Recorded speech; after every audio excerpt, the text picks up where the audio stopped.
Continuamos en La Venganza Será Terrible. Hoy estamos sin público presente, pero recuerden que mañana, si están en Buenos Aires, nosotros también, los vamos a recibir en la calle Venezuela 330, en nuestro auditorio Caras y Caretas, en lo que es la matiné de La Venganza, a las 8 de la noche, también el viernes.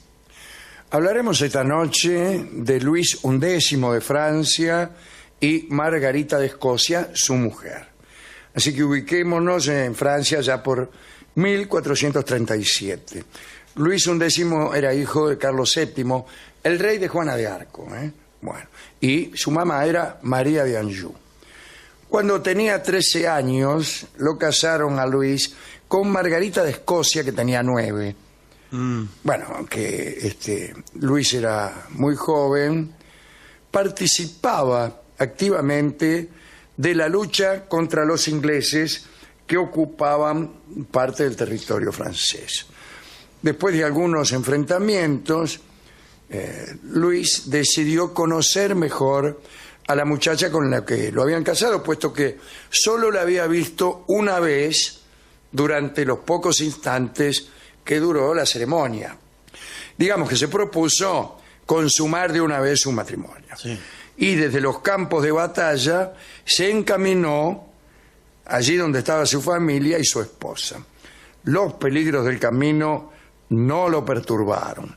Durmió al abrigo de las murallas, galopó a través de los bosques y después de 2 días de marcha llegó. En el puente del castillo fue rodeado y felicitado por toda la corte por las hazañas que ya eran conocidas, ¿no? Pero Luis no había llegado hasta allí para recibir amistosas palmadas en la espalda, así que dejando a su padre, a los ministros, qué sé yo, tomó a su joven esposa de la mano y la arrastró hasta sus aposentos y se produjo una unión precoz, tal como solía suceder en aquellos tiempos. Dice el cronista, sí. Atención, tengo aquí el testimonio. Allí, exaltado por los triunfos de la víspera, atacó a Margarita con gran valentía. Ya está. Aunque triunfó en su empeño, los asaltos, permítame decirlo, Sí, llamémoslo así, fueron tan furiosos que la joven princesa tuvo que guardar cama 2 días. Y sí, pobre. Durante una semana, Luis se entregó a innumerables excesos que agotaron a esta muchacha y alteraron su salud. Y después se fue de nuevo a la guerra. Claro. Y efectivamente Margarita no volvería a ver a su marido muy a menudo. Luis, habiéndose colocado incluso en rebelión contra su padre, se vio involucrado en una serie de aventuras que lo mantuvieron por un largo tiempo lejos de la corte. Cuando volvió al lado de Carlos VII, reconciliado allá por 1443, Margarita era una joven rubia de 16 años. Muy joven todavía. Claro, pero bueno. Una niña también. Dicen los cronistas que la soledad le había vuelto un poco soñadora, sentimental y melancólica. Una especie de muchacha de aquellas que leen revistas del corazón, que no había en aquel entonces. Pero las intuían. Pero las muchachas que las leen sí ya había. Pasaba esta chica las noches componiendo poemas o conversando sobre lo que se llamaba el tierno amor, hoy lo llamaríamos el amor platónico. La verdad es que ella, siempre fiel, hablaba del tierno amor con jóvenes ansiosos de complacerla en otros terrenos. Y había uno que se llamaba Los Villes, que no hacía otra cosa que entregarle poemas y esperar que una rima milagrosa viniera a posibilitarle el comercio carnal. Señor. Porque así son estos tipos, señor. ¿Cuánta confianza en la poesía? Sí, en realidad no, pero bueno. Claro. Por su parte, Luis, que no era amante de las letras, consideraba que las reuniones de su esposa eran inconvenientes y se hallaba muy molesto por todos estos asuntos. Luis era suspicaz y celoso y hasta pensaba que Margarita lo engañaba. Incluso la hizo vigilar por su chambelán, un individuo rechoncho de pocas luces y lleno de veneno, llamado Jean Dutel. Una noche, Jean entró en el aposento de Margarita cuando se estaba celebrando justamente una reunión de poesía. Había algunas damas que hablaban sosegadamente de la importancia del lenguaje en el juego del amor, pero en la penumbra el chambelán divisó a Margarita tendida en una catrera entre dos niatos que la rodeaban de atenciones. Y entre rima y rima le besaban las manos y le tocaban el pelo, que no sé. Jean entró en la habitación enfervorizado y gritó: «Es excesiva tacañería que a esta hora las antorchas todavía no estén encendidas». Como prendan la luz. Como Sí. diciendo, prendan la luz. Sí. Después corrió, ahí nomás al galope, a alcahuetearle a Luis lo que había visto. Luis, que tenía mucha imaginación, certificó que era engañado. Así. Para él esto ya era un engaño y a partir de entonces convirtió la vida de su mujer en un infierno.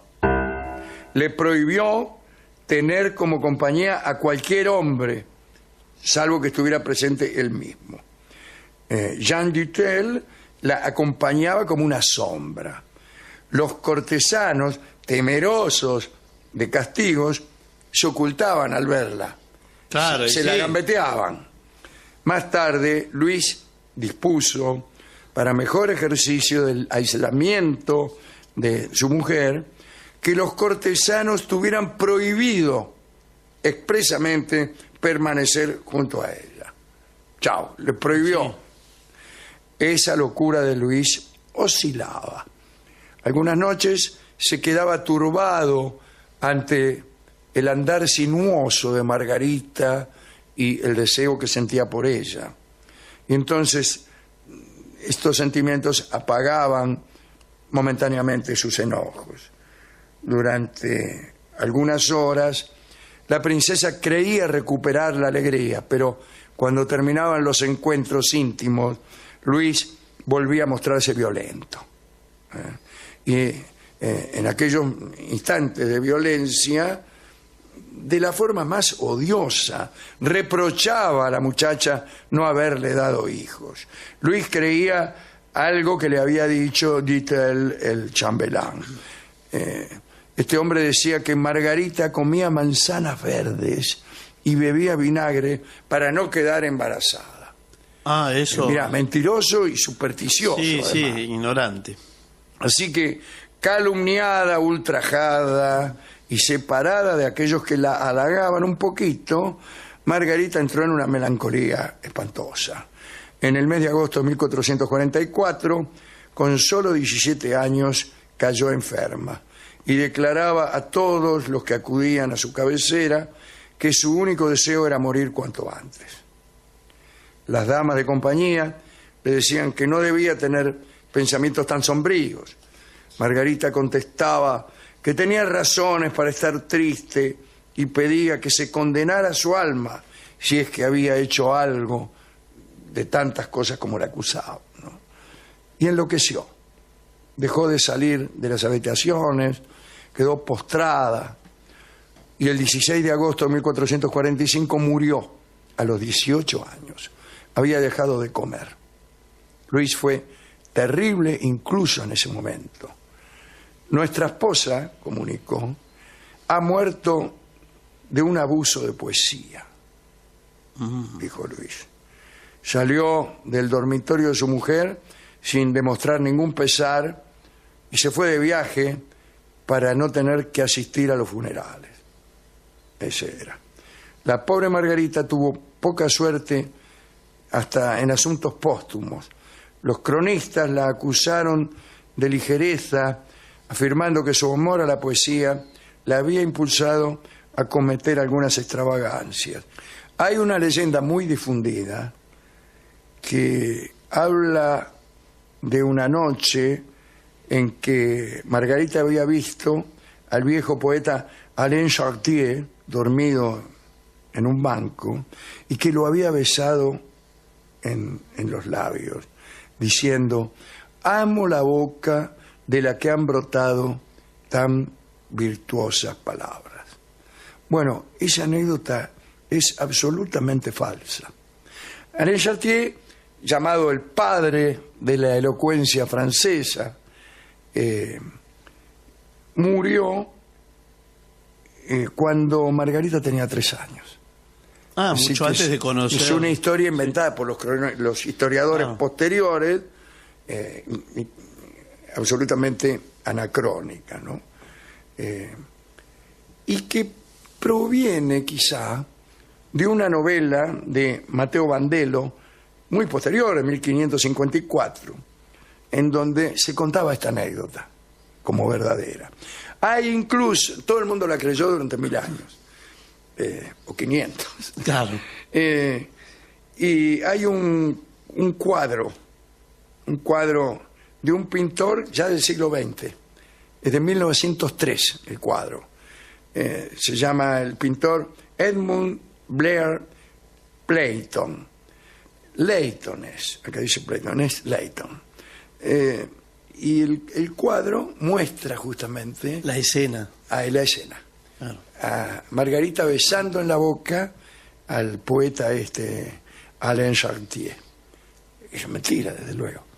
Pero tan difundida estaba la leyenda que el pintor tomó ese tema como un asunto histórico absolutamente comprobado. Luis XI volvió a casarse recién 16 años más tarde, pero esa ya es otra historia, ¿no? No nos cae nada bien. No, qué miserable, la verdad. Y pobre Margarita. Bueno, aprendan algunos que se quejan del marido. Bueno, no lo traiga como señor. Ejemplo. Trae un ejemplo pésimo de un, de un miserable. Se quejan de mí. Sí, claro. Porque, bueno. Porque no barre los baby Porque no barro los baby dejo que señor. Las hormigas se coman mi domicilio. Hemos ido a la discoteca a buscar canciones para la pobre Margarita, canciones referidas a la soledad que ella sentía.